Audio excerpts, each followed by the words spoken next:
Ever heard this saying, what got you here won't get you there? In this video, we're going to expand more on that and talk about certain innovation practices that can potentially set you up to compete with dominant leaders in specific markets. I am David Jitendranath, and this is Get in the Mode, where we talk about self-mastery and innovation.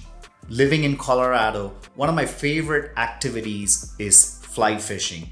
I usually head up to the streams and rivers up in the mountains with my good friend Jeff. Jeff and I usually have some friendly competitions on who can catch the most fish while we are fishing. For those that are unfamiliar with fly fishing is done with a different type of a rod, a different line.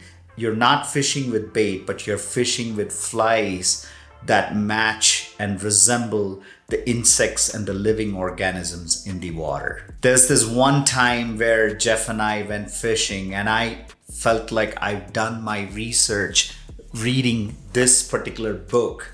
And, I knew exactly what fly I should be using for that particular month at which part of that stream.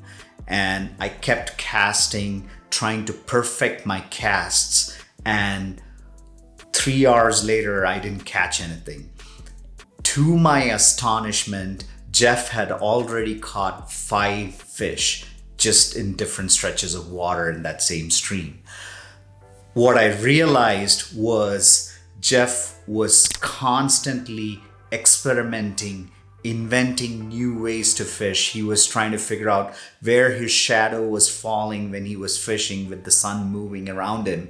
And then he was also trying to change flies, figure out what works and what didn't, maybe a floating fly versus something that sinks. All these different techniques that were not described in the book that I had read. Oftentimes, it is the same way in innovation. The way Clayton Christensen describes disruptive innovation goes something like this. There is a market leader who's a dominant player in a particular industry.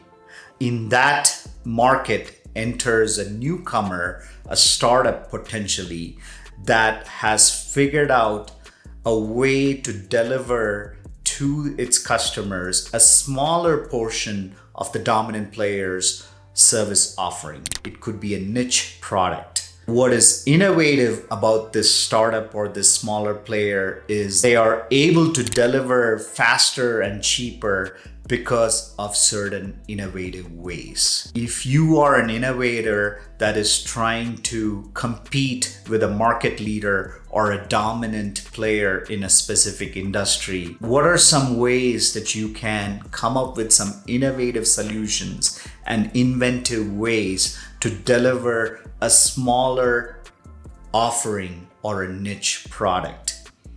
The first thing you have to do is not look at trends and fads that are in that industry.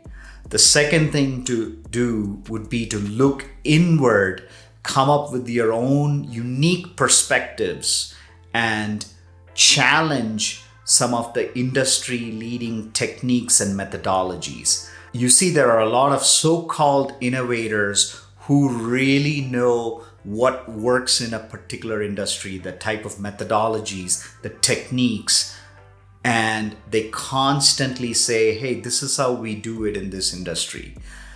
I'm here to tell you those are not innovators, they are more consultants. When you follow the path of a consultant, you end up with some lifeless techniques and methodologies that are not challenged. You really have to bring in that unique perspective that you internally have because of your experiences, because of your perception, because of what your inner calling might be. All of these matter.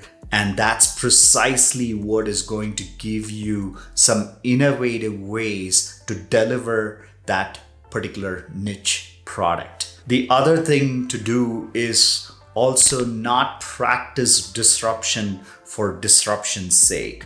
Although disruption may happen eventually, Don't start your innovative practice thinking that you are going to disrupt market leaders in a particular industries. It never works that way. Disruption is often a byproduct of your innovative practices. What are some disruptions that we have encountered in the last 10 years? Comment below.